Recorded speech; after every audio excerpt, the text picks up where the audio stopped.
माननीय नामदार देवेंद्रजी फडणवीस साहेब. एकदा जोरदार टाळ्यांच्या गजरात या दिग्गज व्यक्तिमत्वाचं स्वागत करा. हिंदवी स्वराज्याचे सरसंस्थापक छत्रपती शिवरायांना मानाचा मुजरा करतो. भारतीय राज्यघटनेचे शिल्पकार भारतरत्न डॉक्टर बाबासाहेब आंबेडकर यांना मानवंदना अर्पित करतो. आणि ज्यांच्याबद्दल असं म्हटलं गेलं, देश धर्म पर मिटने वाला शेर शिवा का छावा था, महापराक्रमी परम प्रतापी एक ही शंभू राजा था. असे स्वराज्य रक्षक धर्मवीर छत्रपती संभाजी महाराज यांच्या चरणी नमन करतो. आजच्या भूमिपूजनाच्या कार्यक्रमामध्ये मंचावर उपस्थित असलेले, ज्यांच्या नेतृत्वात महाराष्ट्र अत्यंत वेगाने पुढे चाललाय असे महाराष्ट्राचे लोकप्रिय मुख्यमंत्री माननीय एकनाथराव शिंदेजी, राज्याचे उपमुख्यमंत्री, पुणे जिल्ह्याचे पालकमंत्री आणि ज्यांनी सातत्याने या कामाचा पाठपुरावा केला ते आपले सन्माननीय अजितदादा पवार, आमचे सहकारी दिलीपराव वळसे पाटील, खासदार अमोल कोल्हेजी, माजी खासदार शिवाजीराव आढळराव पाटीलजी, या ठिकाणी उपस्थित राहुलदादा कुल, महेशदादा लांडगे, अशोकराव पवार, प्रदीपजी कंद, श्री पलकुंडवारजी, श्री दिवसेजी, श्री राजेश देशमुखजी, श्री राजेश पवारजी, बापू पठारेजी, सर्वच मंचावरील मान्यवर आणि उपस्थित सर्व माझ्या भगिनी आणि बंधूंनो, खरं म्हणजे आज हा अत्यंत आमच्या सर्वांकरता आनंदाचा दिवस आहे की ज्यांच्या वीरतेने, ज्यांच्या बलिदानाने आमच्या महाराष्ट्रामध्ये, मराठी मातीमध्ये आणि तमाम भारतामध्ये राहणाऱ्या सर्व धर्मप्रेमी लोकांमध्ये एक अशी जागृती तयार झाली की ज्या जागृतीने मुघलांना सळो की पळो करून सोडलं. असे धर्मवीर छत्रपती संभाजी महाराज यांच्या बलिदानस्थळी, समाधीस्थळीला आज या ठिकाणी एक भव्य अशा प्रकारचं स्वरूप देण्याकरता भूमिपूजन आत्ताच आपण पार पाडलेलं आहे. आणि मला विश्वास आहे की जे काम या ठिकाणी उभं होणार आहे ते निश्चितपणे जोपर्यंत चंद्र आणि सूर्य आहे तोपर्यंत छत्रपती शिवाजी महाराज आणि छत्रपती संभाजी महाराज आम्हाला प्रेरणाच देत राहतील, हा विश्वास मला या निमित्ताने आहे. खरं म्हणजे ज्यावेळी छत्रपती शिवराय हे आमच्यामध्ये राहिले नाही आणि तमाम लोकांना असं वाटत होतं की आता स्वराज्याचं काय होईल, आणि औरंगजेबालाही वाटत होतं की आता तर महाराज गेले, आता स्वराज्य माझ्या हाती येणार, आता मी कब्जात घेणार, आता मी स्वराज्याला चिरडून टाकणार.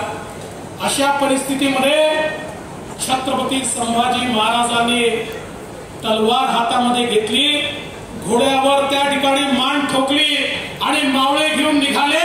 ते कधी थांबलेच नाही, एका पाठोपाठ एक लढाया जिंकत राहिले. शेवटी औरंगजेब एवढा वैतागला की त्यांनी 3 लाख घोडेस्वार आणि 4 लाख पैदळ सैन्य, 7 लाखाचं सैन्य महाराष्ट्रामध्ये आणून ठेवलं. पण ते सैन्यही छत्रपती संभाजी महाराजांना थांबवू शकलं नाही, एकाही लढाईमध्ये पराजित करू शकलं नाही. जर स्वकीयांनी फितुरी केली नसती तर औरंगजेबाला काढल्याशिवाय संभाजी महाराज त्या ठिकाणी राहिले नसते. पण जरी संभाजी महाराजांचं बलिदान झालं तरी त्यांनी प्रत्येक मावळ्याच्या रक्तामध्ये अशा प्रकारची तेजस्विता, तपस्विता त्या ठिकाणी प्रफुल्लित केली होती की त्याच्यामुळे शेवटी मराठी साम्राज्य, मराठा साम्राज्य चिरडण्याकरता आलेला औरंगजेब हा महाराष्ट्रातनं परत जाऊ शकला नाही. त्याची कबरही शेवटी महाराष्ट्रामध्येच खोदली गेली हे छत्रपती संभाजीराजांनी निश्चितपणे या ठिकाणी करून दाखवलं. केवढे अनन्वित अत्याचार सहन केले. छत्रपती शिवरायांनी आपल्या मावळ्यांना एकच शिकवलं होतं की या ठिकाणी मुघलांचं साम्राज्य किती मोठं असेल, त्यांचं सैन्य किती मोठं असेल, त्यांच्याकडे अफगाणिस्तान, अझरबैजान, उझबेकिस्तान या सगळ्या भागातले मोठे मोठे सेनापती असतील, पण हे सगळे वेतना करता लढतात. तुम्ही वेतना करता लढत नाही, तुम्ही मला राजा बनवण्याकरता लढत नाही, तुम्ही देव देश आणि धर्माकरता लढता. त्यामुळे तुमची लढाई ही वेतना करता नाही, ही विचारांकरता लढाई आहे. आणि म्हणूनच हे जे मावळे होते, हे मावळे त्या ठिकाणी लढत असताना एवढ्या मोठ्या बलाढ्य अशा मुघलांना त्या ठिकाणी धाराशाही करायचे. आणि तीच देव देश आणि धर्माची लढाई बंद करायला ज्यावेळी अनन्वित अत्याचार छत्रपती संभाजीराजांवर करण्यात आले, आपल्याला त्याची कल्पना आहे. ज्या प्रकारे त्यांनी अत्याचार सहन केले, पण मी धर्म सोडणार नाही, मी विचार सोडणार नाही, मी देव देश आणि धर्माची लढाई सोडणार नाही. तो काळ आठवून बघा, ज्या काळामध्ये अनेक देशातले राजा आणि राजवाडे हे मुघलांना शरण जात होते, मंडलित जात होते. अशा काळामध्ये छत्रपती संभाजीराजांनी अनन्वित अत्याचार सहन केले. त्यांच्या शरीराची खांडोळी झाली, पण त्यांनी या ठिकाणी आपला विचार सोडला नाही. आणि म्हणूनच आमच्या करता छत्रपती शिवाजी महाराज असतील किंवा छत्रपती संभाजी महाराज असतील, हे आमच्या देवाप्रमाणे आहेत, ईश्वराप्रमाणे आहेत. त्यांना जोपर्यंत चंद्र आणि सूर्य आहे त्यांचं पूजन हे आम्ही कधी या ठिकाणी सोडणार नाही. आणि एक अतिशय असामान्य प्रतिभेचं व्यक्तिमत्व त्यांचं होतं. त्यांच्यामध्ये धैर्य होतं, शौर्य होतं, अनेक भाषांवर त्यांचं प्रभुत्व होतं. ते संस्कृत पंडित होते. धर्म आणि संस्कृतीबद्दल प्रचंड अभिमान त्यांना होता. दादांनी सांगितलं, त्यांनी लिहिलेली पुस्तकं ही प्रकांड पंडितांना देखील लाजवतील इतकी जबरदस्त अशा प्रकारचं ज्ञान सांगणारी पुस्तकं ही त्यांनी लिहिलं. त्या ठिकाणी व्यासंगी म्हणून आपण त्यांच्याकडे पाहू शकतो. राजकारण, समाजकारण, अर्थकारण, धर्मकारण या प्रत्येक गोष्टीवर त्यांनी व्यक्त केलेले विचार हे कुठल्याही पंडिताला मागे टाकतील अशा प्रकारचे विचार त्यांनी सातत्याने आपल्या समोर मांडले. आणि छत्रपती शिवाजी महाराजांनी जी व्यवस्था उभी केली, ती व्यवस्था अधिक सुदृढ करण्याचं काम हे त्यांनी केलं. राज्यसभा असेल, मुख्यप्रधान असतील, राजपुत्र असतील, त्यांचे शिक्षण असेल, कर्तव्य असेल, कोश असेल, सैन्य असेल, हेर असतील, या प्रत्येक गोष्टीवर नेमकं राजांनी काय केलं पाहिजे हे सांगणारे छत्रपती संभाजी राजे होते.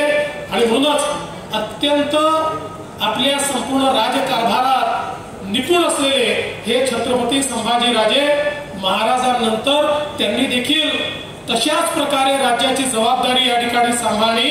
आणि म्हणूनच आज खऱ्या अर्थानं आपल्या सरकारने हा निर्णय घेतला. मी या निमित्ताने मला आठवण आहे बाबूराव पाचरणेंची देखील, कारण 2018 साली बाबूराव पाचरणे हे स्वतः माझ्याकडे आले होते आणि त्यावेळेस आम्ही एक आराखडा तयार केला होता, काही कामही सुरू केलं होतं. नंतर ते काम होऊ शकलं नाही, पण मी अजितदादांचे आभार मानेन की अजितदादांनी पुन्हा सगळं काम हातामध्ये घेतलं, नव्याने आराखडा त्या ठिकाणी तयार केला. त्यानंतर सरकार बदललं. सुरुवातीच्या काळात दादा आमच्यासोबत नव्हते, पण त्यावेळी शिवाजीराव आढळराव असतील, सगळे आम्ही बसलो आणि दादांनी अतिशय सुंदर आराखडा तयार केला होता. तो अधिक चांगला कसा करता येईल, तो अधिक व्यापक कसा करता येईल या संदर्भातला निर्णय आम्ही घेतला. बजेटमध्ये त्याची तरतूद केली. मुख्यमंत्र्यांच्या नेतृत्वात 2-3 बैठका झाल्या, बजेटमध्ये तरतूद केली. आणि शेवटी महाराजांचं स्मारक करायचं होतं, त्यामुळे अजितदादा तिकडे राहू शकत नव्हते. त्यामुळे अजितदादा देखील आमच्या सोबत आले. दादा, मी सगळ्यांना उचितच सल्ला देतो, जे ऐकतात त्यांचं कल्याण होतं, जे ऐकत नाही त्यांचं वेगळ्या प्रकारे कल्याण होतं. आणि दादा आल्यानंतर दादांनी पुन्हा एकदा हे सगळं काम पूर्ण ताकदीने हातामध्ये घेतलं. आणि मला आनंद आहे की आज त्याचे सगळे टेंडर झालं, कामाचे वर्क ऑर्डर झाले. आता नेमकी कामाला या ठिकाणी सुरुवात होते आहे. ही खरोखर मला असं वाटतं आनंदाची आणि अभिमानाची गोष्ट आहे. खरं म्हणजे मोठ्या प्रमाणात आपल्या सरकारमध्ये छत्रपती शिवरायांच्या 350व्या राज्याभिषेकाच्या जयंतीच्या निमित्ताने अनेक कार्यक्रम आपण या ठिकाणी हातामध्ये घेतले आहेत. आणि मला हा विश्वास आहे की शेवटी या भारतामध्ये छत्रपती शिवाजी महाराजांनी क्रांतीची जी ज्योत पेटवली, स्वराज्याचा जो मंत्र दिला, हा मंत्र खऱ्या अर्थानं भारताच्या कल्याणाचा मंत्र आहे. आणि म्हणूनच परवा महाराष्ट्रात आले असताना देखील आपल्या देशाचे प्रधानमंत्री माननीय मोदीजी असं म्हणाले की आमची प्रेरणा ही छत्रपती शिवाजी महाराजांची प्रेरणा आहे.